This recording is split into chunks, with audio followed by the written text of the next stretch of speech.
Hi guys, welcome back to my channel. If you are new here, my name is Lexi Thierry, and here on my channel I post videos about faith, family, lifestyle, non-toxic living. In today's video, we're going to be talking about healthy habits that you can do to reduce anxiety in 2020.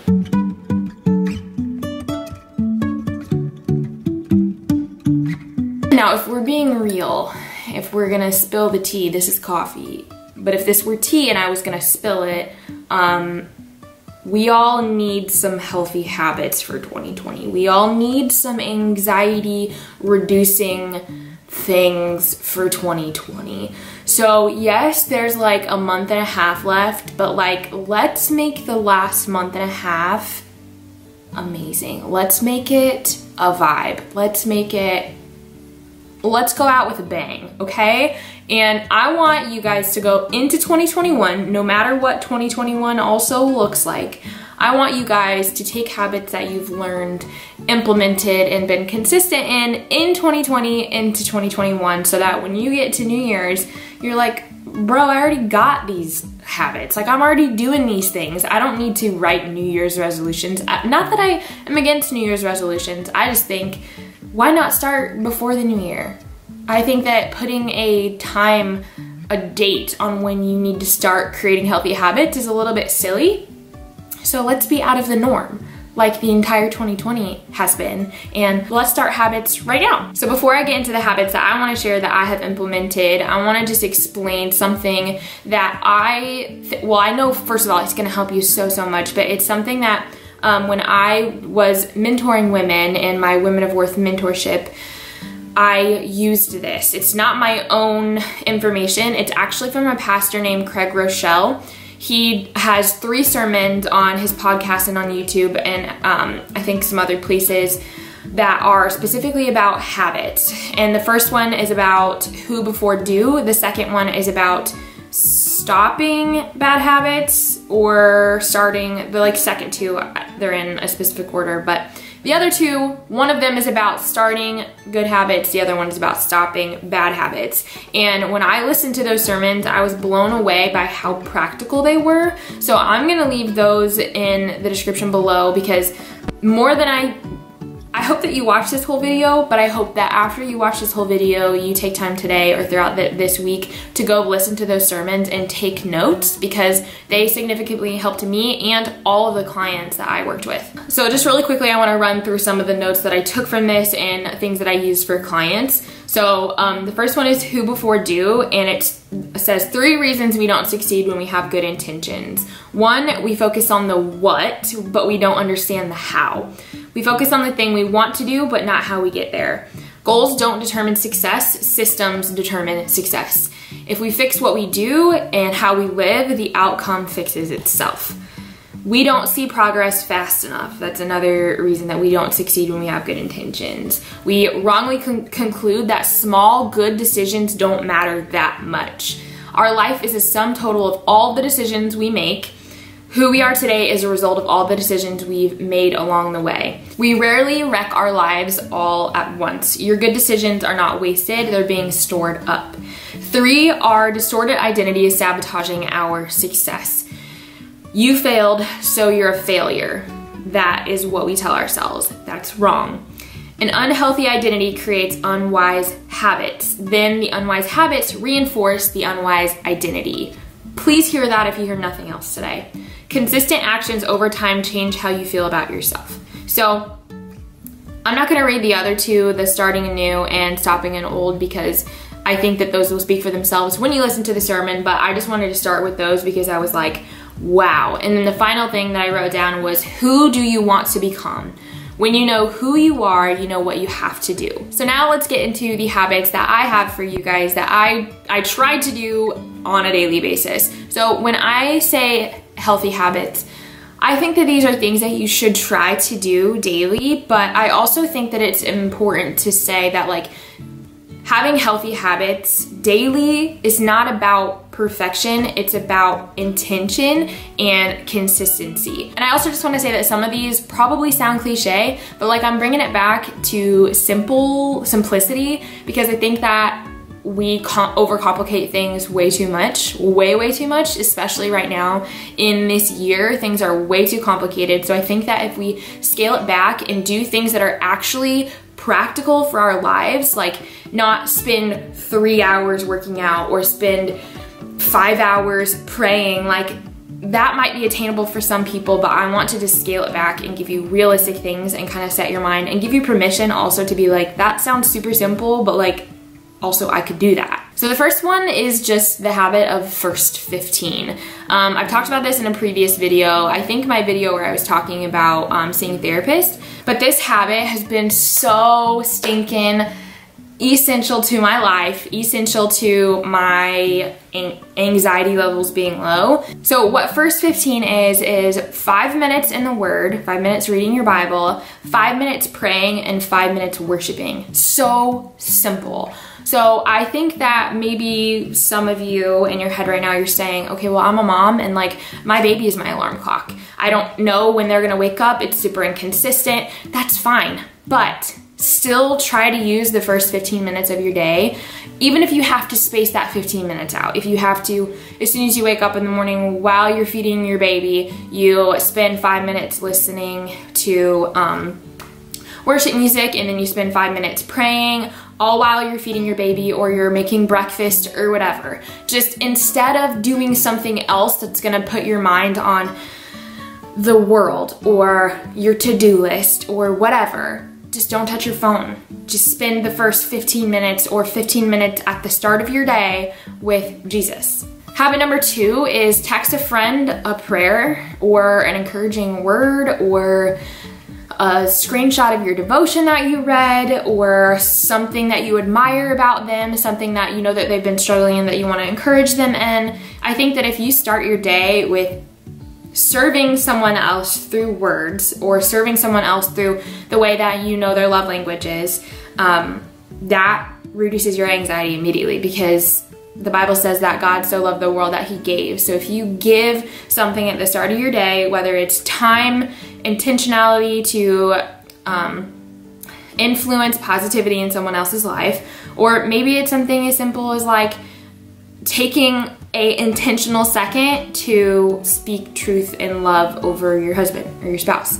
and just like blocking out everything else and being present with them and saying something that you admire about them, something that you think they're doing really good at, or just some type of like outwardly expression of love. Habit number 3 is to make your bed. Holy moly, I was the person who was like, I'm not gonna make my bed, like I'm just gonna get into it again at the end of the night, so like why would I make it pretty and then like make it unpretty at the end of the night? That just doesn't seem really like, it's kind of silly to me. And then I started making my bed every day, and I can tell you that this is habit number 3, but it's probably up there at the top with my habits that reduce my anxiety the most. Something about walking into your room at the end of the night and having a made bed, having a fresh, crisp, ready to jump into, but also ready to like unwind, unfold bed, reduces my anxiety. And also I go through my room frequently throughout the day because we have to go through my room to get into my studio. So I see it all the time. So it's an area where I'm passing by every single day. And if it's cluttery or if it's not tidy, that causes anxiety. Habit number 4 is to move your body. Move your body. It seems so simple, but so important. And when I say move your body, I don't mean you have to go to the gym and work out for 2 hours every day. I just mean go outside and walk. Or if it's kind of winter-ish now, so maybe that just means taking 20 minutes to do a Peloton workout. The Peloton app, I will tell you, is worth it. But move your body. If you have a baby, strap the baby or wear your baby in a carrier and just do laps in your house. Like, something to move your body and honor your body, because that releases endorphins, and releasing endorphins automatically decreases anxiety. In fact, right after I record this video, Craig and I are gonna work out in the studio. Habit number 5 is get a giant water bottle and take it with you wherever you go.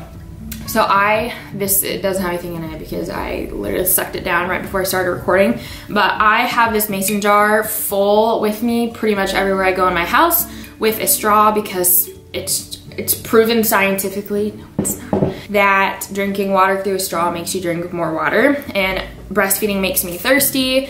I work out, so I need a lot of water, and I don't know about you, but when I am getting to the point of dehydration or not having water for a long time, I am cranky booty. Like I'm not well. So having water with me at all times ensures that my anxiety is down. Habit number 6 is stay off your phone an hour after you wake up and 2 hours before you go to sleep. This means don't even touch your phone.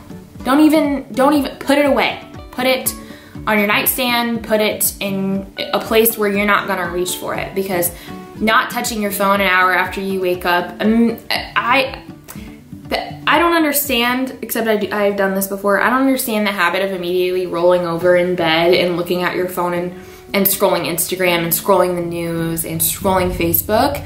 Like how do we not think that that's gonna increase anxiety, especially right now in 2020? So just don't even touch your phone. And if you don't have the self-discipline to do that, then that is something that you probably need to work on because these things are not an appendage of our bodies. They are not attached to us. We're gonna survive without them for an hour in the morning and 2 hours before bed, I promise. Habit number 7 is at the end of your day, at the end of your day or the beginning of your day, whenever you have time, doesn't matter, set a timer for 15 minutes and just tidy. Just pick one room maybe and just put things away. And maybe for you, the thing that you want to tidy the most is like get the dishes out of your sink so that when you wake up in the morning, you don't have dishes in your sink and you have a clean kitchen. 15 minutes. That is long enough to watch a YouTube video like this. So you could watch a YouTube video while you tidy the house. I mean, win-win. Habit number 8 is listen to music throughout the day or create your own playlist. You can create your own playlist on Apple Music, on Spotify, pretty much any type of music streaming thing. You can create your own playlist. So create a playlist that's gonna bring happiness and bring joy and encourage you in the right way. So I have a playlist that I play throughout the day. It's called Baby Day. I've told you guys about it before, but it was actually my birth playlist. And I always have that linked in the description below. So if you don't wanna make your own playlist, you can listen to that playlist. It's literally completely free, it's just on Spotify. So I love that playlist because it's all worship music, and it definitely is a way that I continue to like draw my mind back to the Lord and back to the Word. And even if there are things going on in the world that are overwhelming and frustrating, if I'm listening to worship music, it helps me focus on the words of the worship music and not the words that media or social media or anyone else is saying to me. So that is definitely a way to reduce anxiety throughout the day. Habit number 9 is to set a screen time boundary on your phone for social media apps. I think that I think that we're scared to do this. Genuinely, I think we're scared to do this because one, I think we're scared to look at our screen time, how much time we're spending on our phones. And if you're being honest with yourself right now, you've probably already spent a lot of time on your phone already before watching this video. So I think that setting boundaries on screen time on your phone, if you have an iPhone, I don't know if they have this feature on other types of phones, but they have it on iPhones where you can go in and literally set boundaries on your phone to where your phone locks and you have to have a specific passcode or whatever. So it does make it kind of easy for you to cheat, but don't cheat. This is Lexi checking in from the future, editing this video, and I wanted to add at the end of this, I think it's important. Could be a whole nother habit, but it's also really good related to social media. Turn off all social media notifications on your phone. It's really easy to do. You just go in your notifications, turn it off, and you're not bombarded all the time with these constant notifications of like somebody just liking your picture. It's a game changer, and it's been a game changer for me. So I set boundaries on my phone at a certain time, and I set like hour boundaries. So I have a certain number of hours that I can spend on different apps like Instagram or YouTube. And once I've hit that amount of hours for the day, that app locks out and I can't get in it anymore. So it makes me create balance to where I'm not spending all of my hours on the app, like in the morning or whatever. I can space it out throughout the day, or it also keeps me accountable to just be like, hey, I only have a certain amount of hours to be on this, and now that I know how many hours I have, that's a lot of hours, so I'm not gonna spend as much time on it. And the last habit is to get accountability. And yes, this is a habit because you have to make it a habit to get accountability. So if there's someone in your life that you can share these habits with or ask to keep you accountable, it doesn't even have to be every day, but just check in with you once a week. That would be really, really helpful and really awesome. So I wanna tell you guys about this app. This is not sponsored in any way. I literally just found this last week because my friend and I decided that we were gonna create some health goals for the rest of the year into February of next year. And I was like, okay, it's one thing to text back and forth and say like, hey, did you do this? Like, how are you doing with this type of thing? But it's another thing to actually see someone achieve those habits throughout the week. And so I went in search of an app that allowed me to do that, and I found an app called Habit Share. And literally, it's so cool. You can plug in the habits that you want to do throughout the day, throughout the week. You can set limits on, or like goals on them, how many times a week, how many, like a number of times that you want to do it. It's super, super cool. And you can also see your friends' habits and if they achieve them or not. So I can be like, hey girl, I saw that you didn't check off that you worked out today. Are you planning on doing that? Or just like, it makes it so much easier to check in with them, and also the accountability to go into the app and say, oh, okay, like these are the habits that I said I was gonna do and I haven't done them, so like let me try to do them. Because I know that they're gonna create consistency and discipline in my life and reduce my anxiety. So I can't recommend this Habit Share app enough because it's helped me and my friends so much already. It's super fun to keep each other accountable in that way. So those are all the habits that I try to include on a weekly basis that reduce my anxiety in 2020, but I wanna hear from you guys. So comment down below and tell me either one habit that you have started that has reduced anxiety for you or created good things in your life, or a habit after watching this video that you would like to start and that you would like to stick to. So thank you guys so much for watching this video, and remember to love God, love yourself, and love people, and I will see you in the next one. Bye.